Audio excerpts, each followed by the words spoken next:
بسم الله الرحمن الرحيم. الحمد لله رب العالمين والعاقبة للمتقين ولا عدوان إلا على الظالمين وأشهد أن لا إله إلا الله وحده لا شريك له وأشهد أن محمدا عبده ورسوله. marka hore waxaan u mahad celinayaa raadiyaha iyo telefishinka qaranka Soomaaliyeed sida joogtada ah oo ay wacyigelinta bulshada ay uga qayb qaataan dadweynahana ay u dareensiiyaan dhibaatada iyo khatarta ay leedahay qolooyinkan argagixisada ah dhibka ay ku hayaan shacabka Soomaaliyeed aadan ugu mahad celinayaa. tan labaad kooxdan argagixisada ah shaarkay rabaan ha qaateena hadday doonaan magacyo badan oo qurux badan hala baxeena hadday rabaan calankooda ku dhigteena tawxiidka oo laa ilaaha illa allah muhammadur rasuulullaah calanka ku qorteena hadday doonaan markay wacdinayaan dadka ay muxaadaraad u jeedinayaan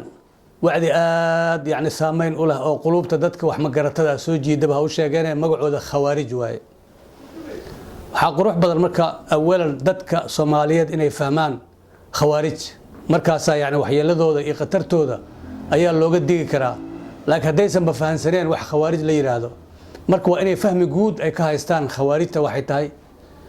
oo ay jawaab u helaan man hum al khawaarij. خوارج محلية هذا أصل الخوارج خوارج أصل كذا وبذرتهم الأولى أبوركي أبوهري وخوارجته تكون في عهد النبي صلى الله عليه وسلم نبي جينا وقت جيسي أيا أبوركو أجري أبور هانا يأجري المركز لكن فلما سمين كرن إسلام كأذو حقنا وهي خوارجته وأول فرقة وكوحدي أبوهريسي وبرزت يعني كسو شعب هذي في ساحة الإسلامية. saaxada islaamka waa kooxdii ugu horeysay oo macnaha mutashadid ah oo waliba afkaar qalafsan leh oo ka soo xadirtay aayeen oo ka soo banbaxday. wama zaala al-yawm maantadan aan joogno kama zuulin jamaacaad oo ayaga kamid ahoo yaghzu duulaya min afkaarihim al-mutashaddida fakirkooda xagjirnimada ku shaqeeya oo afkaartooda ku shaqeeya ilaa maantadan aan joognay joogaan oo magacyo kala duwan ay qaateen oo yani dadka ay ku soo jiidanayaan oo ay magacyo qurxoon u bixiyeen.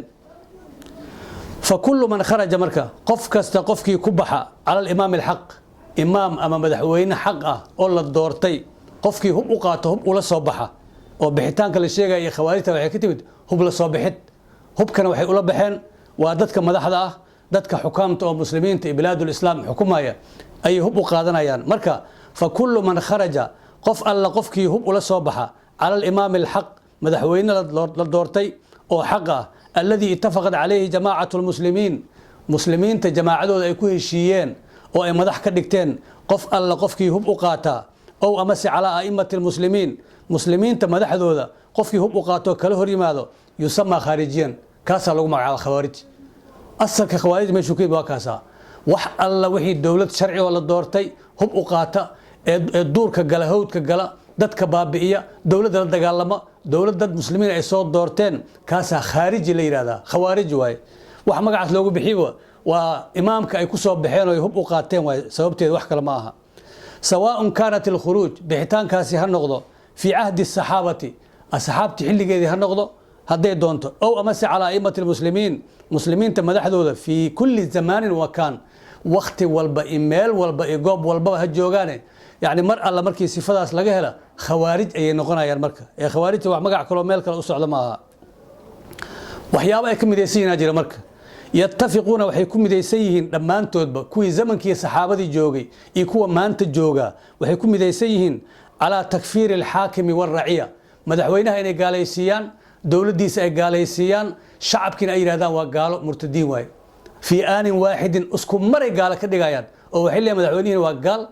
dawladiisa iyo golihii wasiirada iyo baarlamaankiisa kulligood waa gaalo shacabkuna waa gaalo oo hoos yimaado hoostaga oo la noolna waa gaalo taasay aaminsan waxyaabaha marka keenaya inay dadkii ayagoon kala soocin ay qarxiyaan hoteelada ay qarxiyaan dadkii ay gubaan waxyaabaha keenaya waxa waa dadkii oo dhamay gaalaysiiyeen. marka fakirkaasi muttafaqay ka yihiin fakirkaasi marka kuma koobneen khawaarijtii zamankii saxaabada joogay kuwa maanta waxay ka duulayaan waa afkaartooda waay afkaartaasay wataan oo marka qofka yani uu ku gaalaysiiyo dhiigaadii uu banaysanaya xoolahaadii uu banaysanaya maalkaadii uu banaysanaya cid u dirsatayna ma laha dad yani ilaahay uma dirsanin cid u wakiilatay ma laha cid u wakiilatay male marka waxay ka idil yihiin gaalaysiinta dadka wayaakhuduna waxay qaataan sida badan waxay qaataan ay ku dhagan yihiin daahira nusuus alquraaniya quraanka nusuustiisa daahirkooda ay qabsanayaan daahirkay haystaan oo marka ma yaqaaniin waxyaabo inay fiqhiga iyo faham badan oo islaam ah iyo axaadiistii nabiga oo fasiraysa quraanka waxaasoo dhan xaaje kama lehe daahirka quraanka ay qabsanayaan quraanka daahirkiisa ku dhagayaan marka waxay sameeyaan yadharuna waxay soo ifbaxaan ay soo muuqdaan adduunkaba waxaa lagu arkaa xilliga la arkayo waa xilli oo kaliya waxaa la arkaa fi zaman at-tafarruqati wal ikhtilaaf xilliga muslimiinta ay iskhilaafaan awoodooda ay daciifto dowladnimadooda ay meesha ka baxdo oo fawdo in nidaam u yimaado xilligaas oo kaliya la arkaa xilliyada yani shacabku isku toosan yahay dowladnimadooda ay xoog leedahay shacabku isku duuban yahay khawaarij ma soo baxdo meelaha fiiri hadda wadamada muslimka ah oo ay ka soo ifbaxeen dhammaantoodba markii dagaalo ay dhaceen oo dowladihii la riday oo dowladihii markaas yani ay dhaceen ka bacdi ay soo baxeenoo aad maqlaysaa khilaafada islaamka iyo waxaad maqlaysaa yani nima la yiraahdo alqaacida iyo waxaad maqlaysaa shabaab iyo kuwan la leeyahay iyo waxaasaad maqlaysaa dhammaantood waxay soo baxaan waxay gaadaan oo kaliya markii nidaamkii wadanka muslimka ahaa uu burburo markaasay yani ay soo baxaan ay banaanka u soo baxaan sidoodaba xilli kale lama arko taariikhdooda malii'un waxaa ka dhex buuxa waa nimankan khawaarijta binnahbi wasalbi dhac iyo boob ayaa ka buuxa yani taariikhdooda walqatli dil ay ummadda laaynayaan ay u kala aabayeelayn dadka ay u kala aabayeelayn masaajidda ay ku dhex dilayaan suuqyada ay ku dilayaan hoteelada ay ku dilayaan gaadiidka dhexdiisa ay ku dilayaan wixii ummadda ay qarxinayaan marka waa waxyaabo taariikhdooda ka dhex buuxa waay markaad akhriso khawaarijta taariikhdooda waxaa kaloo taariikhdooda ka buuxa wal ixraaq gubid in la gubo beerihi ay gubaan dadkii nool inay gubaan tuulooyinka inay gubaan ceelasha inay duugaan waxaasaa ka buuxa dhammaantoodba waa wax ka shaqeeya dulmi iyo fasaad oo kaliya ka shaqeeyaan oo kaliya waxaa kaloo ka shaqeeyaan fasaad fil ardi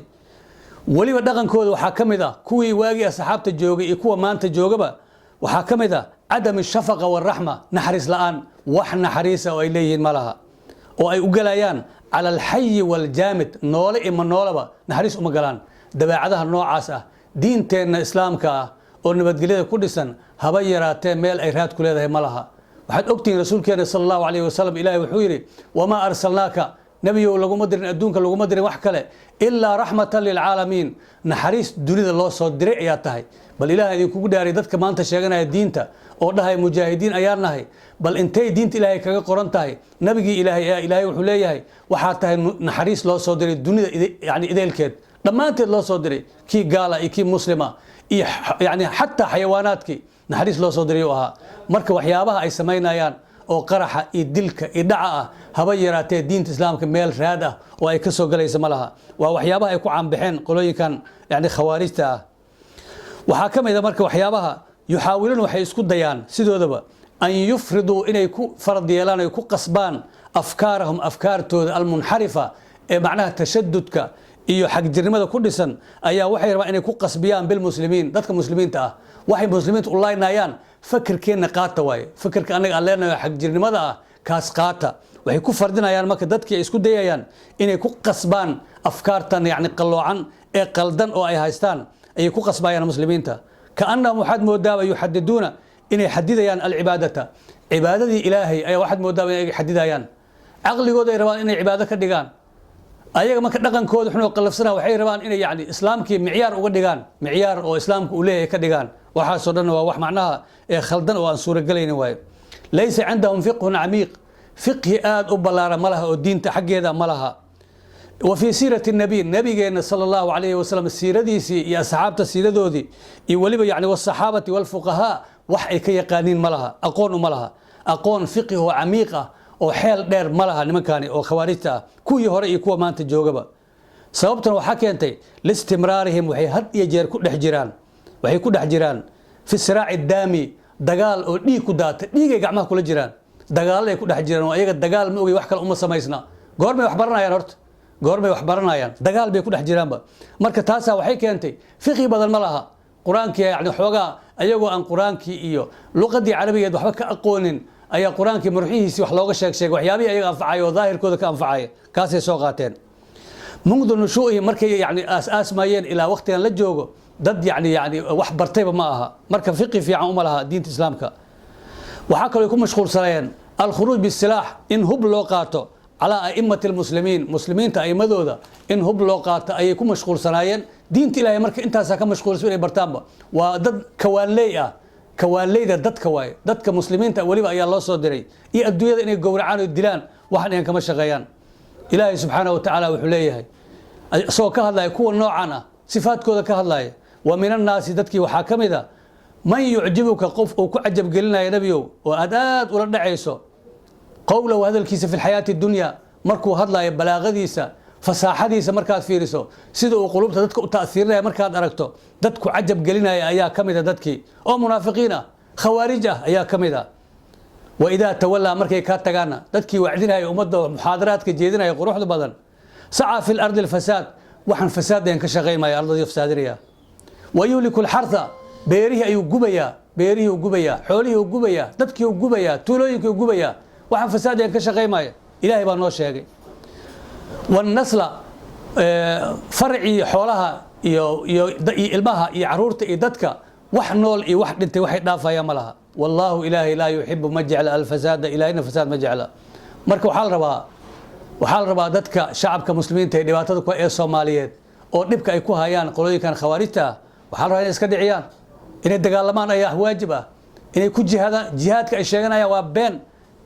kan ayaga lagu qaaday ayaa xaq oo kii yani jarada lagu tagay kaasa noqonaya waayo ilaahi subhanahu wa ta'ala wuxuu leeyahay udina lil ladina yuqataluna waxa loo idmay dadka muuminiinta ee gardarada la kor taagan yahay la dulminaya oo la gubayo la dilayo xoolahoodii la baabi'inayo ceelasha laga gubanayo kuwaas waxa loo idmay loo fasaxay dagaal inay galaan inay isdifaacaan sababtu maxaa waaye bi annahum dhulimu waa la dulmiyay hadii lagu dulmiyo ilaaha ku banay isdifaacdo waxa dishana lagu ma haysto wixii aadaad ku dhimatana shahiid ayaa tahay shahaadada dhabta waxay taalaa in lala dagaalo qolooyinkan oo naf iyo maal u soo dhigtay oo wax ay u aabayeelayaan aysan jirin in lala dagaalamo la iska dhiciyo jihaad wallahi horta nimankan shabaabka khawaarijta horta nimankaasi ani kuma tilmaami karo inay yihiin dad diin haysta bal waxaan u haystaa inay dagaal ku hayaan diinta islaamka faafitaankeedii waayo waxaad arkaysaa dunida maanta dadkii islaamka sumcadiisa ay xumeeyeen diinta islaamka sumcadeedii ku dheeleen maanta yani qof muslim marka adduunyada la maqlo oo ku safraayo shaki weyn dadkii la dhaxgaliyay nimankaasi waxay duulaan ku yihiin oo gaalada ka yimid oo meel walba ka yimid waxyaabaha ay duulaan ku yihiin waa inay diinta ilaahay faafitaankeedii ayayba hortaagayeen ayagaba yani caqabad ku aba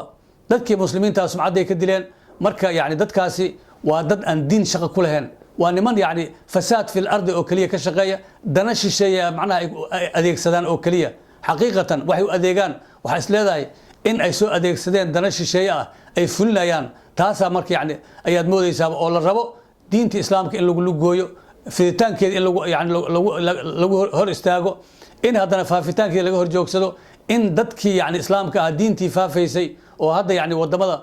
qaaradaha adduunka oo dhan gaaraysa ku faafaysay markay arkeen dadka yani acdaadu islaam ah oo islaamka cadowgiisa markay arkeen diinta inay qaaradihii oo dhanba ay ku faafayso wadamadii oo dhan ay galeen dadkii qaxootiga xagga ay tageen waxyaabaha looga hor imaan karaa marka waxaa ka mid ah waxyaabaha ay ku fakereen oo ah in firqooyin oo xagjiriina in la sameeyo wadamadii lagu dhex abuuro sidaasay u joogaan oo kaliya diinta ilaaha loo soo diray inay sumcadeedii ku dheelaan oo diinta islaamka sanka laga qabsado oo qofkii yani la yiraahdo hadii muslim la yiraahdaba qofkaas yani shaki badan dadkii uu ka galo diintii la naco ayaa loogu talagalay nimankaasi waa niman lid ku ah islaamka iyo muslimiin wallahi shaqo fiican ayaad haysaan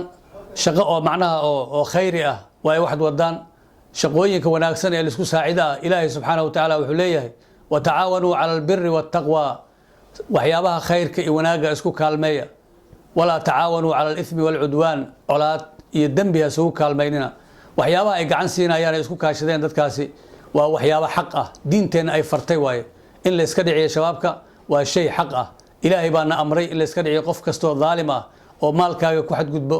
oo xoolahaaga ku soo xadgudbo naftaada ku xadgudbo xaaskaaga iyo caruurtaada ku soo xadgudbo in la iska dhiciyo hadii la iska dhicin waayo qofku wuxuu noqonayaa dayuuth uu noqonayaa dayuuthna rasuulkeena wuxuu yiri la yadkhulul janna gali maayo sidoo kale waxaan rabaa inaan yani baaq u soo jeediyo dowladda federaalka Soomaaliya dowladda federaalka waajibaad iyo mas'uuliyad ayaa ka saaran dhammaan deegaanada isteediyada oo dowlad goboleedyada hoos yimaada dowladda federaalka Soomaaliya waajib baa ka saaran difaacooda waajib baa ka saaran inay cadawgaas ka qabtaan shacabka ay gacan ku siiyaan waa waajib ka saaran waaye ilaahay uga baqa waajibkaas inaad gudataan ayaa leeyahay waayo macnaha militariga wuxuu hoos tagaa si toos ah madaxweynaha ayuu hoos tagaa iyo dowladda federaalku hoos tagaa